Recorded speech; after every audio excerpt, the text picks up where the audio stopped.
क्या time travel मुमकिन है? क्या भविष्य का इंसान हमें देख रहा है? नमस्कार दोस्तों, एक बार फिर स्वागत है आपका ज्ञान और विज्ञान के इस रहस्यमयी सफर में।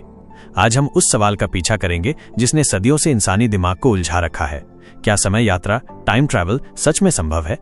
क्या हम सच में वक्त की नदी को रोक सकते हैं या उसमें अपनी मर्जी से आगे पीछे बह सकते हैं?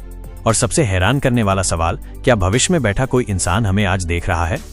जरा सोचिए, अगर भविष्य से आया हुआ कोई इंसान आज के आपके जीवन को देख पा रहा हो, आपकी हर छोटी बड़ी हरकत पर नजर रख रहा हो, तो क्या वो आपको किसी गलती से रोक पाएगा?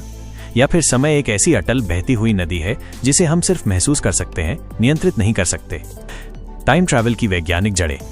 इससे पहले कि हम इस समय की सुरंग में और गहरा उतरें, आइए समझते हैं कि विज्ञान इस बारे में क्या कहता है। टाइम ट्रैवल सिर्फ फिल्मों की मनगढ़ंत कहानी नहीं है, बल्कि इसके बीज महान वैज्ञानिक अल्बर्ट आइंस्टीन के सिद्धांत में छुपे हैं। जब आइंस्टीन ने जनरल रिलेटिविटी का सिद्धांत दिया तो उन्होंने बताया कि अंतरिक्ष, स्पेस और समय टाइम अलग अलग नहीं, बल्कि एक ही कपड़े की तरह आपस में बुने हुए हैं, जिसे स्पेस टाइम कहते हैं। उन्होंने समझाया कि अगर आप इस स्पेस टाइम के ताने बाने को किसी बहुत बड़े द्रव्यमान जैसे ब्लैक होल से मोड़ते हैं तो आप समय की चाल को भी बदल सकते हैं। इसका सबसे बड़ा उदाहरण है टाइम डायलेशन। इस थ्योरी के अनुसार जो व्यक्ति बहुत तेज गति से यात्रा करेगा या किसी भारी गुरुत्वाकर्षण वाले क्षेत्र जैसे ब्लैक होल के पास में जाएगा, उसके लिए समय धीमा हो जाएगा। जब वो वापस लौटेगा तो धरती पर उसके दोस्तों और परिवार के लिए बहुत ज्यादा समय बीत चुका होगा। ये कोई कल्पना नहीं है, ये वैज्ञानिक गणनाओं और प्रयोगों पर आधारित है।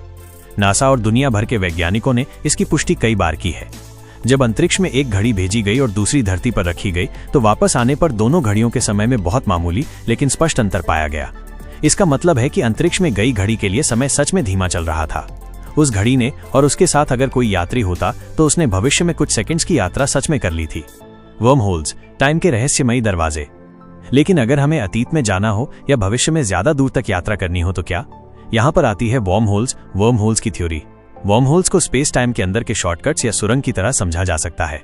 ये अंतरिक्ष के दो दूर दराज के बिंदुओं को आपस में जोड़ सकते हैं, जिससे आप इनमें घुसकर पलक झपकते ही किसी दूसरी गैलेक्सी में या यहाँ तक कि अपने ही अतीत में पहुंच सकते हैं।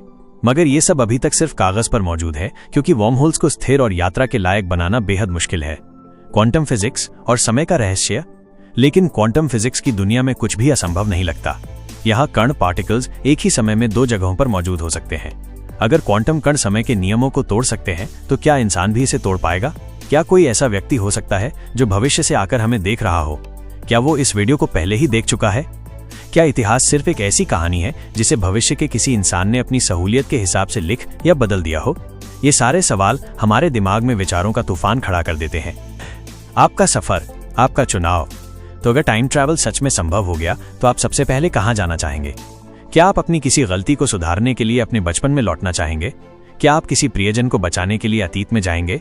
या फिर आप सिर्फ ये देखने जाएंगे कि आपका भविष्य कैसा है?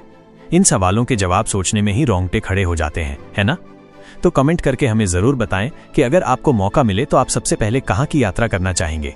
और अगर ये वीडियो आपको पसंद आया हो तो इसे दिल से लाइक करें, अपने दोस्तों के साथ शेयर करें और हमारे चैनल को सब्सक्राइब कर लें, ताकि हम भविष्य में ऐसी ही और भी अद्भुत वैज्ञानिक कहानियां आपके लिए लाते रहें। अगले भाग में हम क्वांटम फिजिक्स की उस दुनिया में झांकेंगे जहां समय का कोई मतलब नहीं रह जाता, और समझेंगे कि क्या इंसान सच में समय का मालिक बन सकता है। जुड़े रहें, सोचते रहें, क्योंकि टाइम ट्रैवल अब फिक्शन नहीं, विज्ञान बनने की कगार पर है।